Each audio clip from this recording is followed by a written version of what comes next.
everybody. For those of you who don't know me, my name is Chelsea, and I am the Chelsea of Murders by Chelsea. I'm not an assassin, I promise. I get asked that all the time.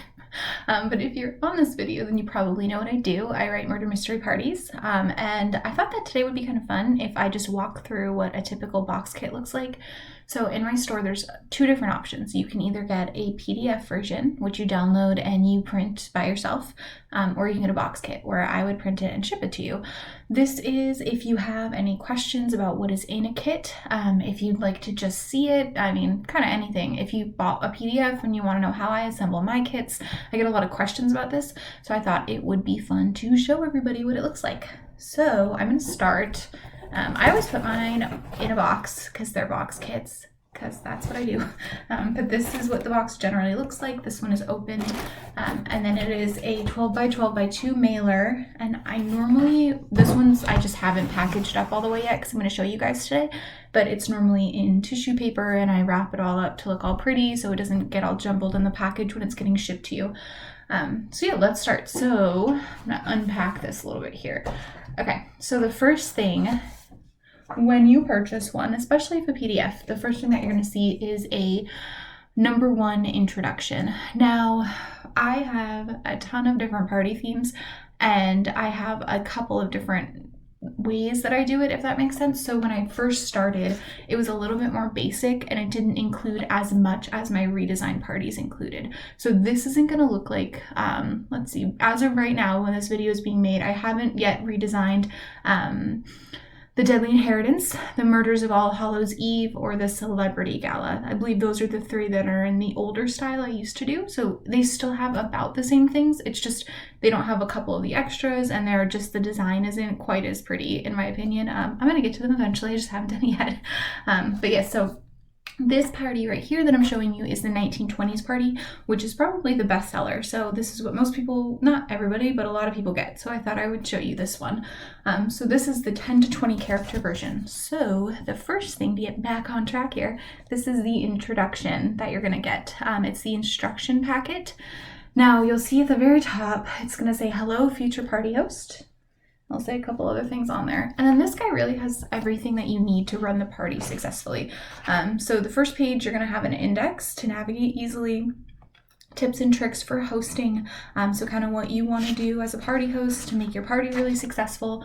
And then I have multiple pages of instructions. Sorry about my hair, don't mind me. Multiple pages of instructions, which is just kind of everything that you need to know to run the party. So some instructions might be how to murder someone, what you want to do with the evidence, instructions about the murderer, ghosts after someone dies, what happens to them, just really everything you need to know, what's included in this, and then everything you need to be successful. Then I also break down a character card in the instructions. I show you what it looks like, what each section means as well. Now, the next part of this is the example timeline. So this is the timeline. And I call it, a lot of people ask me why I call it example timeline. Like, does that mean I don't have to use it? No, if you read the first paragraph here, it says like you need to use this. I call it example timeline because there's actual times on there. So it says like at 5 p.m. guests are going to arrive. Obviously your party is different than mine, so your guests might arrive at 8 or at 4 or at 2. So this is just like an example of the times that you would use.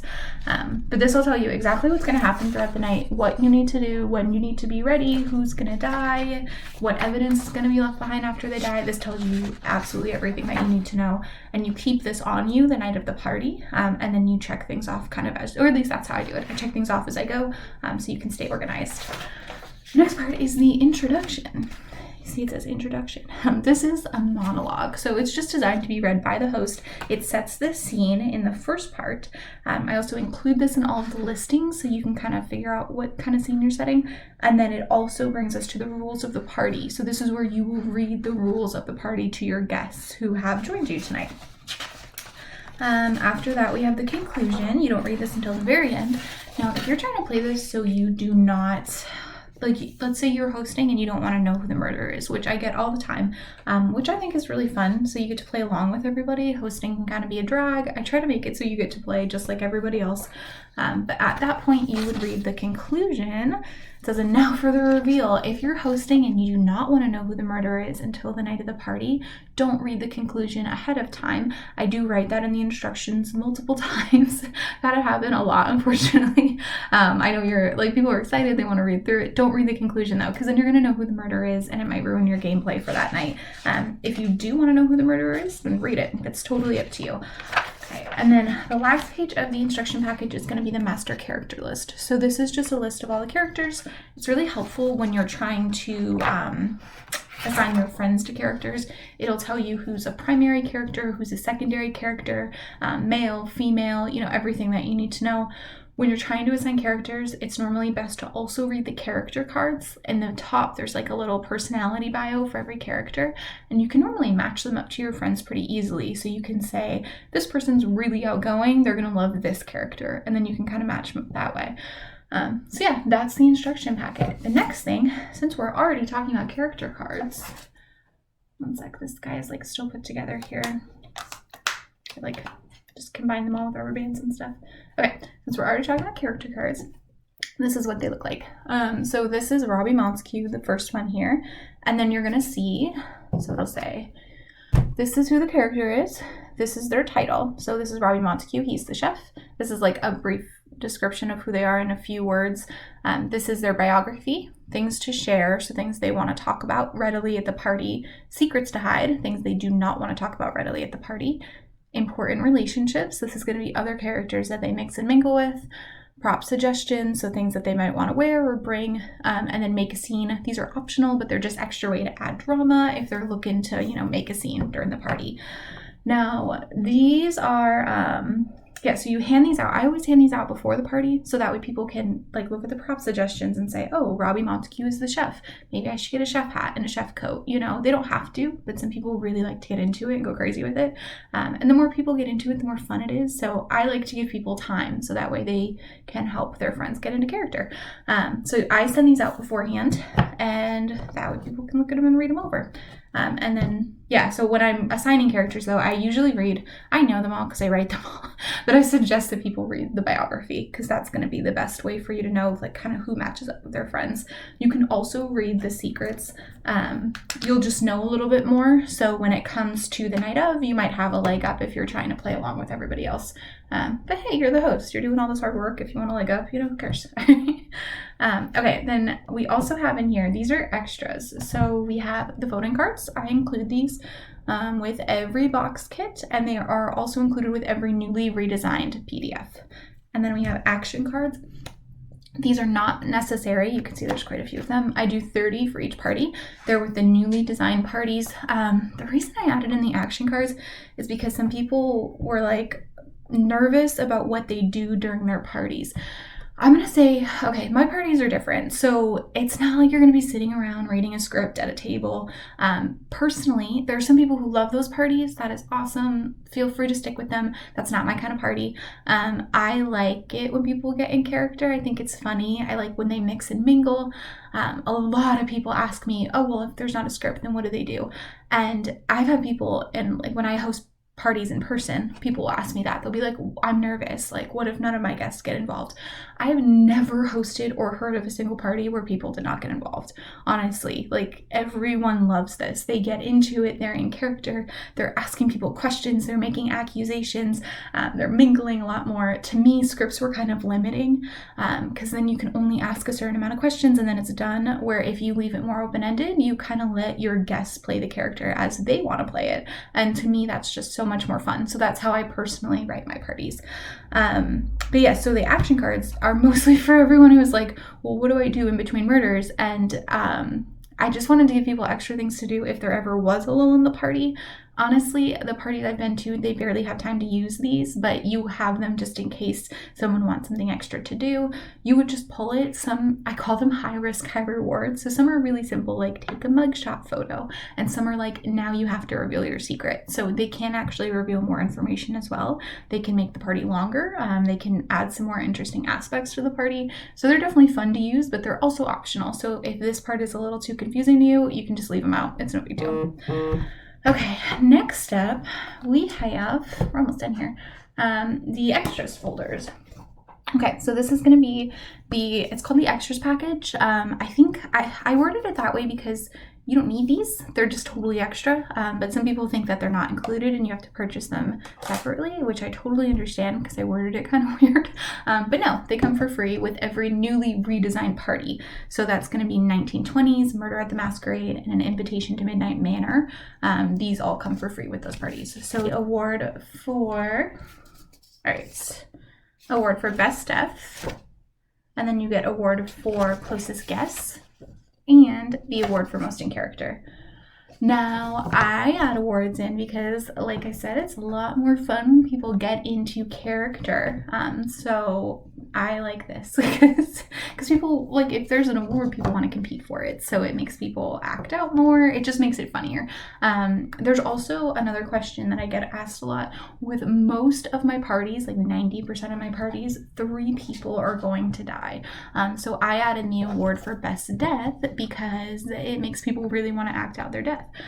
Now, with my 5 to 9 parties, so 5 to 9 character count, which is only currently in the 1920s party, that one, there's not enough people to kill 3 people off. So there's only 1 death in that one, and then you get 2 prop reveals instead of 3 different murders with 3 different evidence reveals. You get 2 evidence reveals, and I did it that way because there's less people, so you can't kill off as many people. But with that one, I still include the same exact extras package because I still think it's fun to pass out a best death certificate to people. Some people don't like that. They're like, why do you include this? And I get it can be confusing, but I figure, like, if someone has to act out their death, it's just fun to, like, give them recognition at the end of the night because it could have been really funny and entertaining. So that's why that is in there. Okay, and now we have, that's the extras package. Oh, there's also wine bottle labels and party posters in here. So these you can cut along the dotted line, and then you just wrap it around a bottle of wine.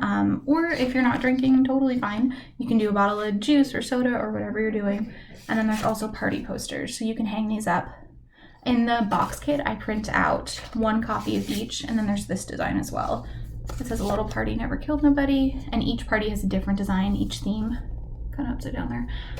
With the PDF, you get them all just in a folder or in a PDF document, so you can print off as many copies as you want.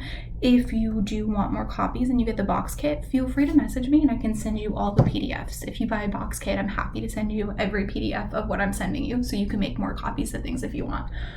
Yeah, that's the extras package. Okay, the last thing that I have not gone over yet is the evidence. So I'm not going to show too much of this evidence just because it can give away stuff. This is the most important part of the party and solving for the murder. Now so this is the 10 to 20s, 1920s party. Every evidence folder is different depending on which theme and character count you're going to get. With most themes, with every theme, there's different murderers and victims, but even within different variations in character counts, like the 5 to 9 all female has a different murderer than the regular 5 to 9 party does. So it's just, there's a lot of different murders for everything. So there's different evidence for everything as well. Now with this party, there are 3 different murders and I have a few pieces of secondary evidence. I'll get into that in a minute, but I organize it like this. So when I do my box kits, I get a good old fashioned manila folder, which are everywhere and easily available. And then this is like murder number 2. I label it so that way it's really easy because the night of you're gonna have these on you. So you want something that you can grab pretty easily. And then I clip everything to the inside of it. And then these are, usually every murder has 4 pieces of evidence. Some are different, they're not all like that, but for the most part, you're gonna get 4 pieces of evidence in a murder or a prop reveal. Yeah, and that's it. The secondary evidence is if you have a secondary character that they might still be tied in, but they can only be tied in through secondary evidence, because if you have that evidence and they're not in play, then it wouldn't make sense. So let me explain primary and secondary characters real quick. Primary characters are people who might get murdered, people who might die, I already said that, people who might be the murderer, or people who are tied into the story as a misdirect or inessential pieces of evidence. So these are characters that you need in play. They need to be there. If they're not there, it might be an issue. If you need to, I've had people cancel last minute and they message me, like party hosts will message me and say, this person just canceled, what can we do? And we can try to arrange some things. But it's, yeah, you want all your primary characters, assign those to people who you know are going to have fun with it and be there. And be in character, and you know, they're the people that you know are going to show up and have fun. Now, with secondary characters, they are written exactly the same as primary characters. So their character cards look the same. No one's going to know if they're a primary or a secondary character except for you. And the only difference is that they're not going to die, they're not going to be the murderer, and they're not included in essential pieces of evidence. They might be included in secondary pieces of evidence. So, for example, this secondary piece of evidence belongs to Rufus Gray, the vagabond. He's a secondary character. If he happens to be at the party, if you assign that character to your party, let's say you have 13, and he's you get to pick 3 secondary characters, because it's 10 primary, 10 secondary, 20 total. That's where the 10 to 20 range comes from. Let's say you pick, my box is falling out. Let's say you pick Rufus Gray as one of your secondary characters. You can play the secondary evidence. And it says it right on the top too. It says secondary evidence, pass this to Rufus Gray if the character is in play. So I really try to make everything super easy. I know these parties are really confusing, so. And there's so many different kinds, you know, if people have played murder mysteries before, mine are a little bit different. Everyone's are really different because, like, I don't know, I'm not a big company. I'm just me, and I just write what I like and what I think my friends would have fun with, and that's where they come from. Yeah, I think that's it. I covered everything. I didn't want to make this video too long, so I hope that it helped. If you have any questions, you can feel free to let me know. I'm trying to think if there's any more like frequently asked questions I didn't cover. Primary versus secondary is a big one. Character count, trying to think of all my FAQs. Zoom parties, I will add a quick tidbit for Zoom parties. Everything's on the computer, so you can still print things out if you want to, but everything's on the computer. I make like little flip through packets for every guest that's a PDF, so all they have to do is open it up and then they just scroll through, and as the host you have like a master flip through packet, and you'll tell people like, okay, turn to page 2, and then it'll tell them like, stop, don't turn the page until the host tells you to. And so you navigate the evening and everyone reads along in their flip through packets. With that one, there is scripted questions. The reason I did that, there's not scripted answers, but there's scripted questions because Zoom can be so hectic if everyone starts talking at once. It's not like in an in-person party where mingling is there. So I made the Zoom party just a little bit more like structured, so that way it's less confusing for everyone. Let's see, any more common questions? I think that's kind of it. You can always message me on Etsy at Murders by Chelsea. I'm on Instagram at Murders by Chelsea. I post a lot of like funny murder memes and tips and tricks. My new website should be going live soon, hopefully within the next day or 2. So with that website, it's going to be very, very interactive. I'm going to have a community where party planners, future party hosts like you, can all go and share your ideas and have fun and ask each other questions. I'm also going to create a plan section where you can actually enter in your zip code and you'll see businesses that are in your area that can help you with your party. So these are businesses that I've decided to partner with who are willing to offer my customers a discount and have specific packages just for murder mystery parties. This is still very much in production, and I realize I sell parties all around the world, so which I'm super grateful for. I love you guys, but it's just not something where it's going to take a little bit for that to be up. So if you're in like Los Angeles, I already have a few businesses up because I'm in San Diego. If you're in, you know, Indiana, I don't have anything yet, but I'm working on it. I'll get there, I promise. But yeah, message me if you have any questions. I'm always happy to help. I'm so excited to see pictures and reviews. I love pictures of you guys' parties. They make me so excited and happy. And yeah, I hope this helps somebody. So I'm definitely here if you have any more questions. All right, bye guys. Thank you.